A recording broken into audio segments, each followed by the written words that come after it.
What's up, guys? Welcome back. Another episode.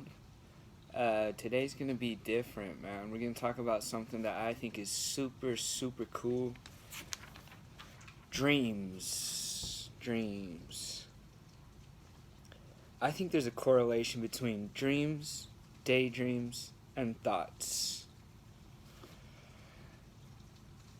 So, I go over that in this chapter. But before, let me give you guys a little intro about me, about what I've been up to. Let's see. Today is Tuesday. Yesterday I had an open mic at Improv Broadway that I would say went pretty well. I tested out new material and I felt good about it. I think I could use that. I need to tweak it up a little bit, but I can use it, man. And yeah. My mom and my sister came out to support me, which was fucking awesome. It's cool to see them. I think I made both of them actually laugh, so I was happy about that. And after we got some crumble cookies, it was a fucking party. Oh, man. Yeah. I'm gonna use that same bit in tomorrow's open mic at Wise Guys, because that one's gonna be a little bit different, man. And if you guys are watching, come June 23rd, 7 p.m. downtown Gateway, Wise Guys. And you guys should come, because I'm gonna try and like make it fucking good and fucking funny. You know what I'm saying? I'm gonna treat it like it's an open mic, but I'm gonna fucking treat it like a performance. Like, guarantee I'll make you guys laugh your fucking asses off if you come. So, yeah, man. So usually those run about 2 hours, maybe less, but plan on 2 hours. I don't know when my time will be. So it starts at 7, let's say it goes until 9. It's a random order. Each open mic is like 3 minutes. So I could be the first, I could be the last. Show up at 7, stay till the end. And yeah, man, get a drink or 2 or 3. Get some good food. They've got great food there. Yeah, and come chill and have an awesome time. It's a really such a cool environment, such good energy there. I love it. But yeah, man. So I'm gonna use that same bit that I did on yesterday, there, but with fucks, shits, goddams. So it's gonna be a lot funnier. Yeah. Also, do you know what's fucking weird, bro? I put in my bit that I alluded to the fact that George Washington cut down a cherry tree. And then my homie was like, bro, that was Abraham Lincoln. I was like, oh shit, was that Abraham Lincoln? I Googled it. George Washington came up. He Googles it. Abraham Lincoln comes up. So I was like, fuck, man. But I think Abraham Lincoln makes more sense. I think he's right, because he became Honest Abe after that, you know? Never told a lie, just some fucking bullshit like that. But I always thought George Washington chopped down that motherfucker. You know what? Neither did. That story's probably fake as fuck.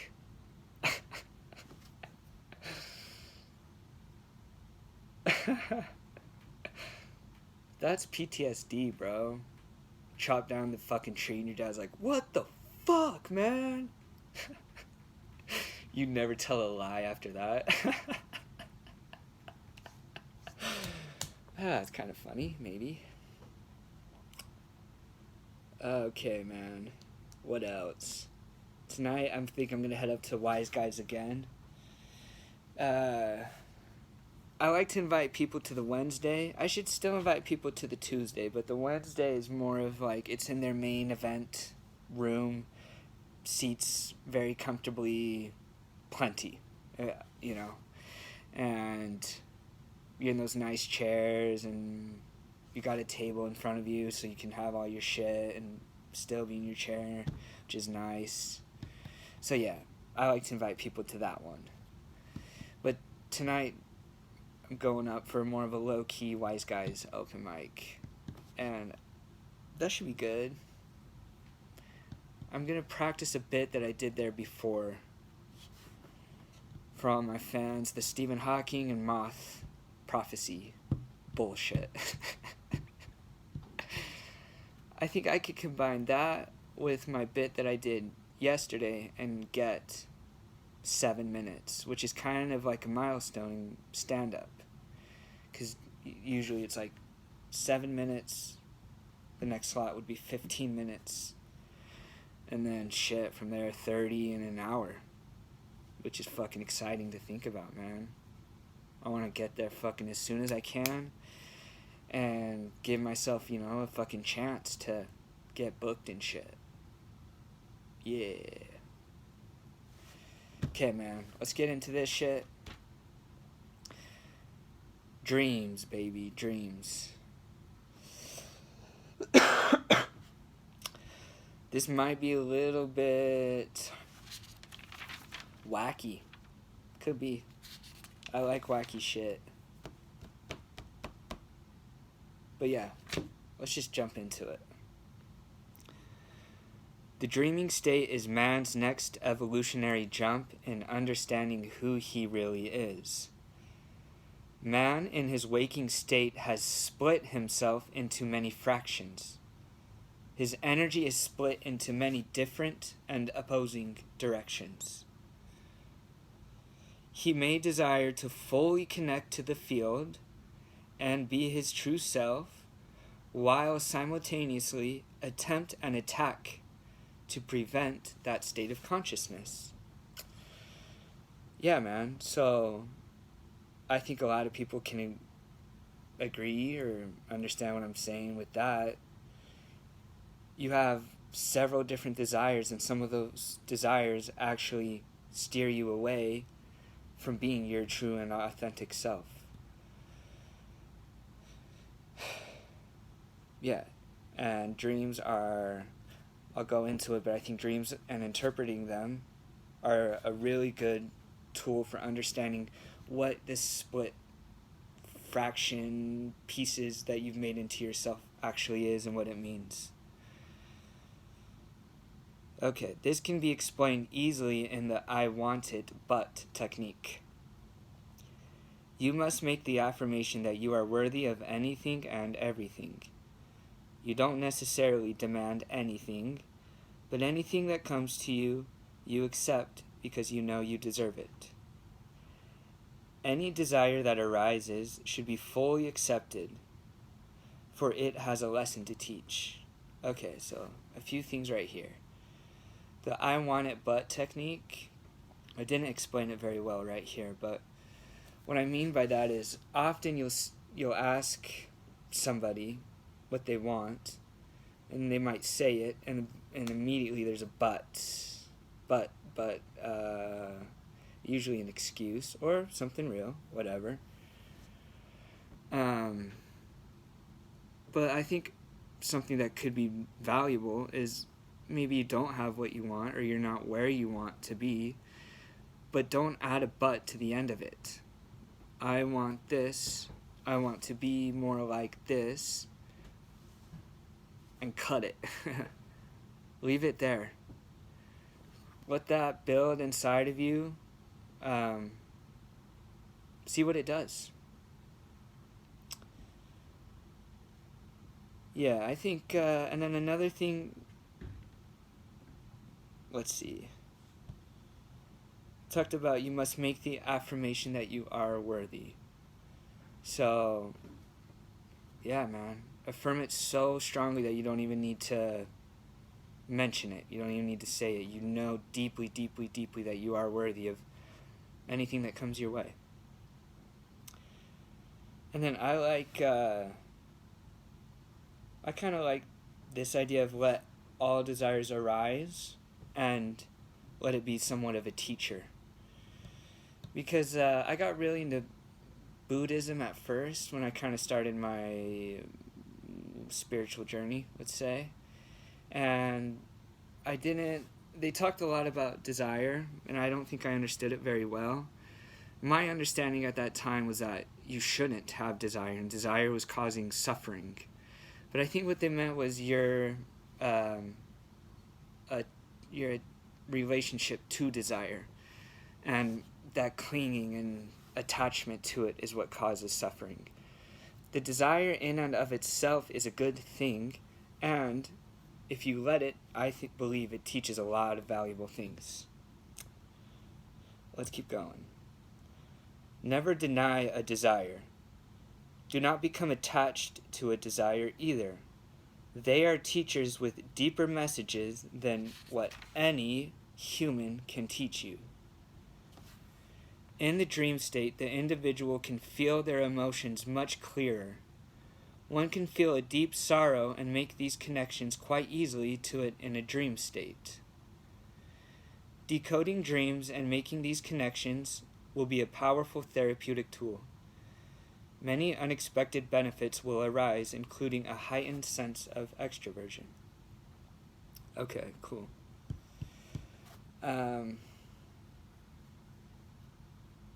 So, meditation, I believe, is when your body is in a state of deep sleep, but you are still consciously aware.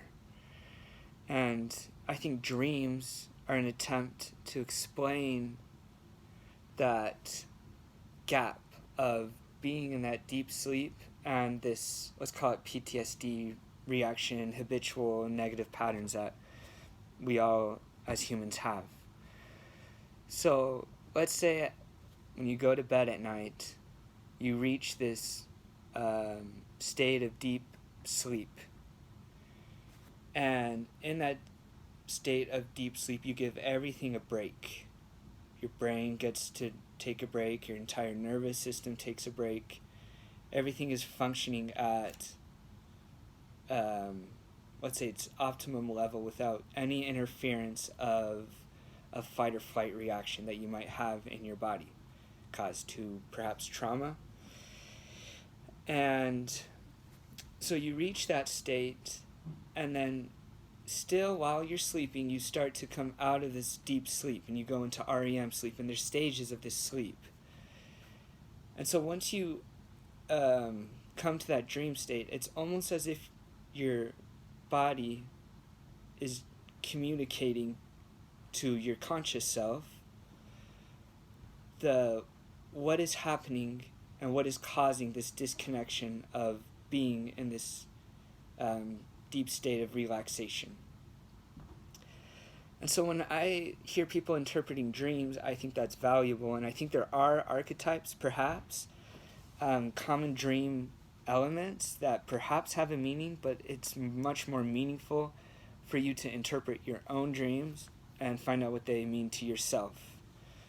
Have an open mind.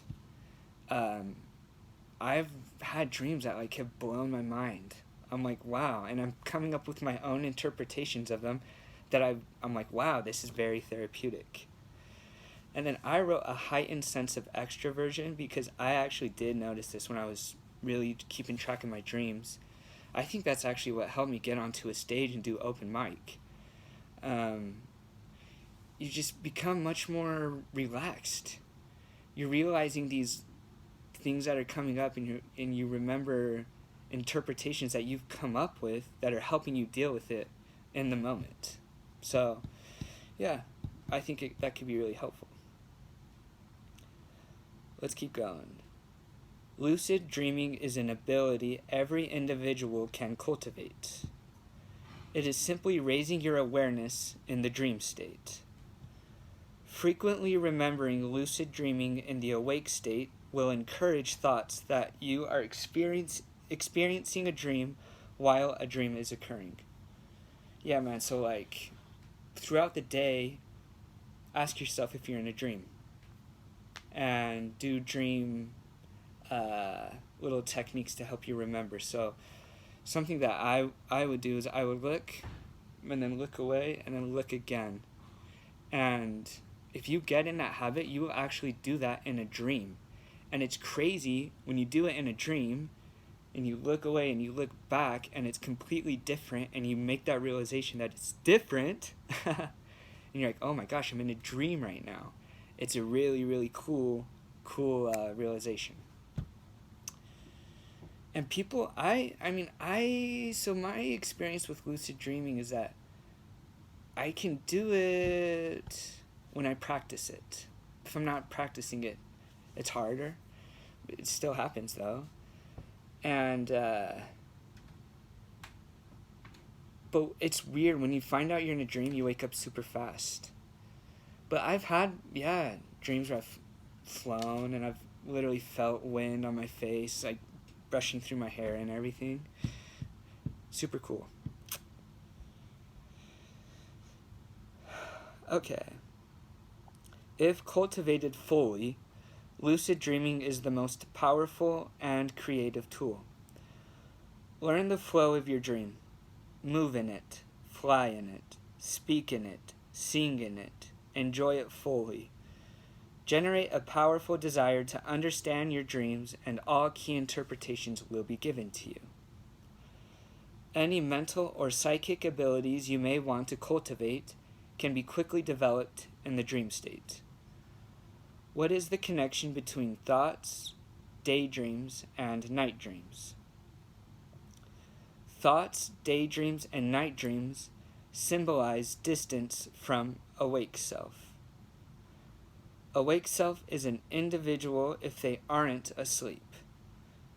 This covers all degrees of the trauma to true self spectrum. Thoughts are closest to awake self. By the time a vibration has reached your thoughts, it has already received quite a bit of momentum from the interpretation of your subconscious. Yeah, so man, this was my attempt to try and explain the correlation between these things. And what I came up with is it's kind of like thoughts, daydreams, night dreams. And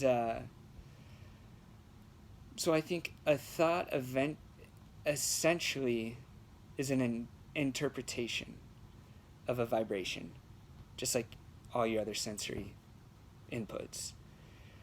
So the way that I imagined it is that there's like a vibration. I'll show it to you guys right here. A vibration that's going like this.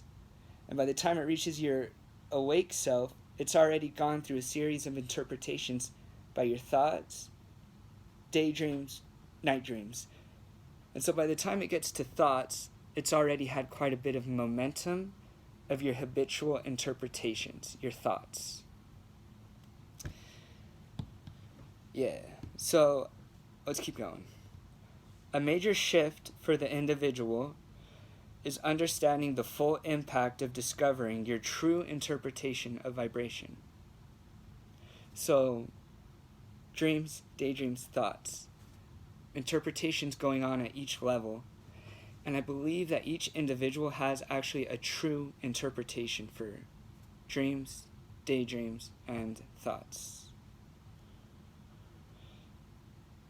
Daydreams are the layer of interpretations, one set further away from the awake self. The function of a daydream should indicate to the individual the trajectory of his interpretations. Yeah, man, so positive daydreams would mean your interpretations are positive, and negative daydreams would mean your interpretations are negative. And it's an indication that the trajectory of your action and your path forward is either positive or negative.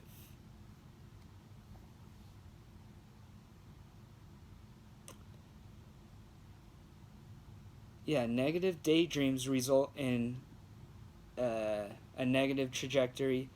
Positive daydreams result in a positive trajectory. Daydreams change the chemistry in your brain. That is true. Oh, yeah, I'm not done with this chapter. I need to keep going. I'll read... There's one more. Little... Not a verse. I keep saying verse. It's not fucking scriptures. The next, fucking number. Night dreams are the furthest from awake self. Night dreams are the first set of interpretations of vibration, thus the value of them. Whew. Yeah, I think I'll probably do definitely second video on this, and probably more. Because I fucking think dreams are cool, man. Dreams are so cool. Anyway, yeah. Thank you for watching. Also, it helps a shit ton if you subscribe and give me a like. Mwah! Thank you.